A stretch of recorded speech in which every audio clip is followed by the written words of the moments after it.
Wow, guys, mana boleh macam ni guys? Dikatakan Indonesia telah kalah semasa di WTO. Ada apa? Kalian tontonlah sendiri video ni.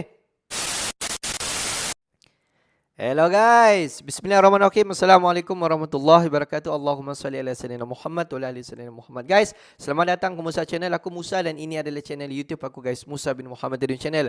Kepada subscriber yang baru sahaja terjumpa Musa Channel, jangan lupa ataupun jangan ada ragu-ragu, jangan ada was-was, please klik tombol subscribe, like dan komen di bahagian komentar di bawah. Dan kepada subscriber, kepada viewer di luar sana yang sudah pun memberi sokongan kepada Musa Channel, aku mengucapkan ribuan terima kasih guys. Dan aku sentiasa mendoakan agar semua kalian di luar sana dipermudahkan segala urusan, diberikan kesihatan yang baik, dihindarkan, dijauhkan daripada segala malapetaka dan juga dihindarkan daripada segala fitnah akhir zaman guys. Amin amin ya rabbal alamin. Guys, seperti biasa, hari ini kita akan buat sedikit lagi video reaction di channel Bagi-Bagi. Dan kalau kita tengok judul video yang kita akan react hari ini, di mana dikatakan Uni Eropah telah melakukan selebrasi sehingga mengancam embargo ke atas Indonesia. Wow, adakah ini benar guys? Jom kita tonton dulu video ini, kita semak seperti biasa di hujung nanti baru kita akan bagi sedikit kita punya respon mengenai video ini guys. Apa-apa pun jom semak video ini. Wow, ada apa guys? Uni Eropa kalahkan Indonesia di sidang gugatan WTO, Jokowi siap hadapi embargo dan naikkan banding. Mereka. Nah, kenapa WTO mengabulkan gugatan dari Uni Eropa? Karena saya melihat ada semacam ketidak-fairan ya dari pemerintah kita, gitu kan ya.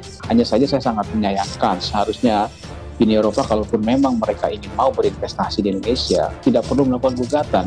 Mereka harus masuk ke Indonesia, mereka bangunlah smelter, mereka melakukan hilirisasi gitu kan ya. Jangan hanya menguntungkan bagi negara mereka saja. Saya kira harusnya kita berbicara tentang keadilan, kesejahteraan, tidak hanya milik daripada negara-negara maju, tapi emerging country kayak kita pun ya harus mendapatkan hal yang sama. Gitu. Tidak bisa kita hanya diambil sumber daya alam kita, tapi kita tidak boleh berkembang. Ini kan yang menurut saya tidak fair, gitu. Dan harus segera diambil tindakan oleh Kementerian SDM dalam rangka kebijakan tersebut. Saya sangat mendukung ketika Menteri SDM mengatakan kita akan mengambil banding. Nikel kemudian dibawa ke WTO, apa? Dan kelihatannya juga kalah kita di WTO. Nggak apa-apa, tapi barangnya udah jadi dulu, industrinya udah jadi. Kenapa kita harus takut dibawa ke WTO kalah? Kalah nggak apa-apa. Syukur bisa menang, tapi kalah pun nggak apa-apa. Industrinya udah jadi dulu. Halo sahabat Bagi-Bagi, kekalahan Indonesia dalam gugatan Uni Eropa di sidang WTO membuat Jokowi pusing 7 keliling. Para pengusaha, menteri, pejabat, masyarakat awam ikut cemas akan mundurnya hilirisasi di Indonesia. Kita dibayangi oleh embargo dari Uni Eropa yang akan datang secepatnya. Selebrasi Uni Eropa di atas kekalahan Indonesia terus dilakukan, hingga membuat Jokowi geram. Adu argumen, lempar fakta, hingga adu mulut telah dilakukan di dalam sidang WTO. Namun Uni Eropa tetap memenangkannya dengan kekuatan orang dalam. Pasalnya semua pejabat tinggi WTO berasal dari Uni Eropa. Untuk menghadapi kekalahan ini, Jokowi tidak gentar dan akan melakukan banding. Indonesia sudah siapkan intelijen untuk mengantisipasi kebusukan dan kelicikan yang dilakukan oleh Uni Eropa dalam sidang banding tersebut. Lantas bagaimana cara Indonesia menghadapi embargo Uni Eropa atas kekalahan ini, dan apa saja langkah-langkah yang akan dilakukan oleh Indonesia? Sahabat Bagi-Bagi, Menteri Energi dan Sumber Daya Mineral, atau ESDM, Arifin Tasrif mengungkapkan, bahwa Indonesia kalah dalam gugatan Uni Eropa, di Badan Penyelesaian Sengketa atau Dispute Settlement Body, Organisasi Perdagangan Dunia WTO. Terkait kebijakan larangan ekspor biji nikel sejak awal 2020. Menurut Arifin, keputusan itu merupakan hasil putusan panel WTO yang dicatat, dalam sengketa DS 592. Adapun final panel report tersebut, sudah keluar pada tanggal 17 Oktober tahun 2022 yang berisi sebagai berikut. Memutuskan bahwa, kebijakan ekspor dan kewajiban pengolahan dan pemurnian mineral nikel di Indonesia terbukti melanggar ketentuan WTO pasal XII 1 GATT 1994. Dan tidak dapat dijustifikasi dengan pasal XI 2A dan XXD GATT 1994. Dalam final panel report tersebut, juga berisi panel menolak pembelaan yang diajukan oleh pemerintah Indonesia terkait dengan keterbatasan jumlah cadangan nikel nasional. dan untuk melaksanakan good mining practice atau aspek lingkungan sebagai dasar pembelaan. Ia sudah pasti ditolak, karena di dalam WTO, semua pejabatnya berasal dari negara Uni Eropa, tidak mungkin kalau tidak membela bangsanya sendiri. Seperti yang sudah Mimin bahas sebelumnya, kelicikan-kelicikan Uni Eropa memang sudah terlihat sejak awal. Maka dari itu Presiden Joko Widodo beserta menteri-menterinya sudah mengatur strategi untuk melawan Uni Eropa. Sahabat bagi-bagi, untuk menyikapi hasil panel tersebut, Arifin mengungkapkan, pemerintah Indonesia akan mengajukan banding. Arifin mengatakan, pemerintah berpandangan bahwa keputusan panel belum memiliki kekuatan hukum tetap. Dengan demikian, Indonesia tidak perlu mengubah peraturan atau bahkan mencabut kebijakan yang dianggap tidak sesuai, sebelum keputusan sengketa diadopsi oleh Dispute Settlement Body atau DSB. Dengan kekalahan ini akan membuat hilirisasi di Indonesia semakin lambat. Hilirisasi yang digaung-gaungkan Presiden Jokowi di G20, akan menjadi wacana jika Uni Eropa menang di sidang gugatan selanjutnya. Selain itu, dengan kekalahan ini, membuat masyarakat resah dengan embargo yang dilakukan oleh bangsa Barat ke Indonesia. Sahabat bagi-bagi, final report atau keputusan akhir WTO akan didistribusikan kepada anggota WTO lainnya pada tanggal 30 November tahun 2022. Dan akan dimasukkan ke dalam agenda DSB pada tanggal 20 Desember tahun 2022. Setidaknya, ada beberapa peraturan perundang-undangan yang dinilai dilanggar Indonesia dalam ketentuan WTO. Yaitu sebagai berikut, yang pertama adalah UU Nomor 4 Tahun 2009, tentang pertambangan mineral dan batu bara atau yang disebut UU Minerba. Yang kedua, Peraturan Menteri ESDM Nomor 11 Tahun 2019, tentang perubahan kedua atas Peraturan Menteri Energi dan Sumber Daya Mineral. Nomor 25 Tahun 2018, tentang pengusahaan pertambangan mineral dan batu bara. Dan yang ketiga adalah, Peraturan Menteri Perdagangan Nomor 96 Tahun 2019, tentang ketentuan ekspor produk pertambangan hasil pengolahan dan pemurnian. Yang terakhir adalah, Peraturan Menteri ESDM Nomor 7 Tahun 2020, tentang tata cara pemberian wilayah, perizinan, dan pelaporan pada kegiatan usaha pertambangan mineral dan batu bara. Dalil-dalil ini telah digunakan Uni Eropa untuk menjebak Indonesia agar kalah. Sahabat bagi-bagi, potensi kekalahan ini sebelumnya sudah diprediksi Presiden Joko Widodo. Presiden Jokowi menyebutkan bahwa Indonesia kemungkinan kalah akan gugatan WTO tersebut. Namun ia menilai, bahwa yang terpenting dengan melakukan penyetopan ekspor nikel mentah, Indonesia bisa mengubah tata kelola nikel di dalam negeri. Nikel kemudian dibawa ke WTO, apa-apa, dan kelihatannya juga kalah kita di WTO, nggak apa-apa, tapi barangnya udah jadi dulu, industrinya udah jadi. Kenapa kita harus takut dibawa ke WTO kalah nggak apa-apa, syukur bisa menang, tapi kalah pun nggak apa-apa, industrinya udah jadi dulu, nanti juga sama, ini memperbaiki tata kelola kok. Sahabat bagi-bagi, Kementerian Energi dan Sumber Daya Mineral atau ESDM, juga menegaskan, putusan panel Organisasi Perdagangan Dunia atau WTO yang menyatakan Indonesia melanggar ketentuan perdagangan internasional, terkait larangan ekspor biji nikel belum berdampak serius pada minat investasi pada pabrik pengolahan mineral di dalam negeri. Staf khusus Menteri Energi dan Sumber Daya Mineral, Irwandi Arif, mengatakan sentimen negatif dari otoritas pengatur perdagangan dunia itu tidak secara langsung mengoreksi kepercayaan investasi pada pembangunan pabrik pengolahan dan pemurnian atau smelter mineral. Seiring dengan komitmen pemerintah untuk mengintensifkan kegiatan hilirisasi domestik. Selain itu untuk sementara ini, perusahaan smelter masih berjalan seperti biasa.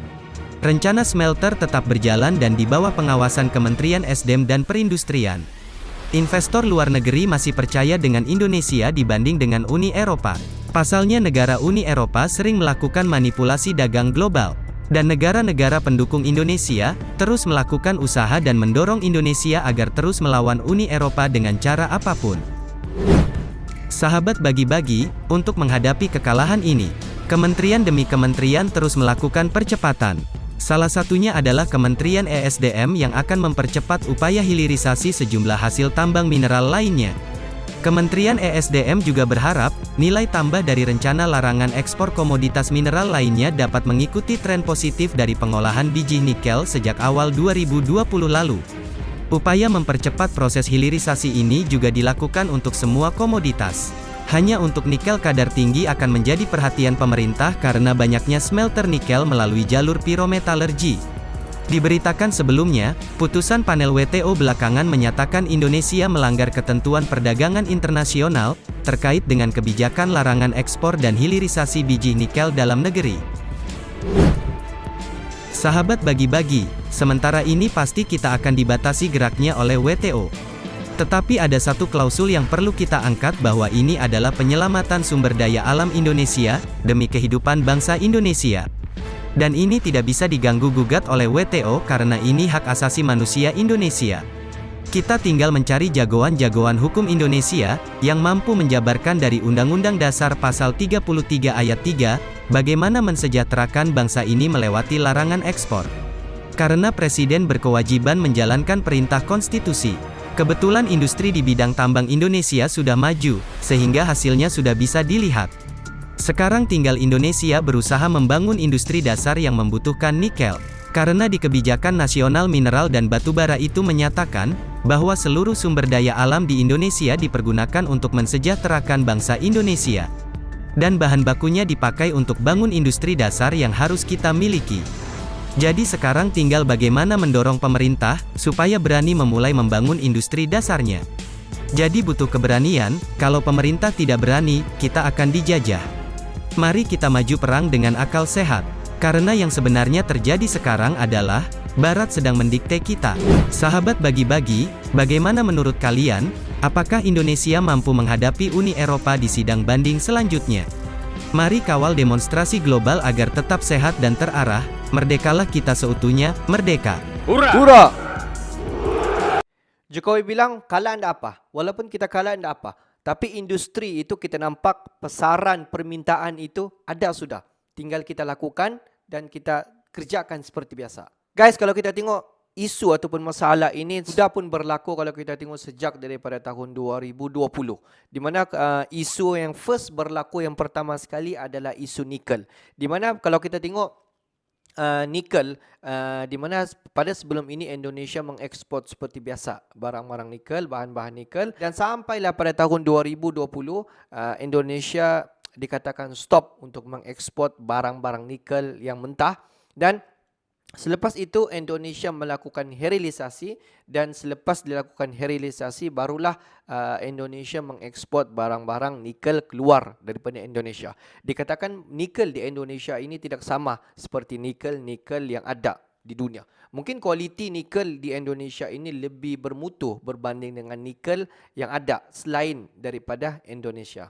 Dan selepas daripada itu, WTO pun campur tangan. WTO dianggotai oleh Amerika Syarikat dan negara-negara yang anggota daripada WTO mengancam Indonesia, yang dikatakan Indonesia tidak boleh melakukan hilirisasi dan Indonesia mestilah mengekspor bulat-bulat bahan nikel itu, seperti apa yang telah dipersetujui pada sebelum ini. Dan selepas itu, Indonesia masih lagi stop sampailah sekarang, dan dikatakan telah dibawa ke sidang WTO beberapa kali sidang, dan sampailah dalam sidang terakhir WTO di mana dikatakan telah dibacakan peraturan-peraturan yang dikatakan Indonesia tidak boleh stop untuk mengekspor barang-barang nikel, dan Indonesia seharusnya mengekspor nikel yang bahan mentah nikel, bulat-bulat yang diambil, dan itulah diekspor, dijual keluar daripada Indonesia. Sebab kalau kita tengok perbandingan keuntungan, jika Indonesia mengekspor bulat-bulat bahan nikel berbanding dengan melakukan hilirisasi, di mana jika Indonesia mengekspor barang nikel, dikatakan tiada keuntungan, adapun keuntungan mungkin sedikit. Dan sangat-sangat berbeza jika dibandingkan dengan Indonesia melakukan hilirisasi. Dikatakan Indonesia mendapat keuntungan mungkin lebih sedikit apabila melakukan sedikit hilirisasi terhadap barang-barang, terhadap bahan-bahan nikel daripada Indonesia. Pendapat kalian semua bagaimana? Adakah Indonesia seharus melawan WTO dan terus melakukan untuk stop nikel dan melakukan hilirisasi?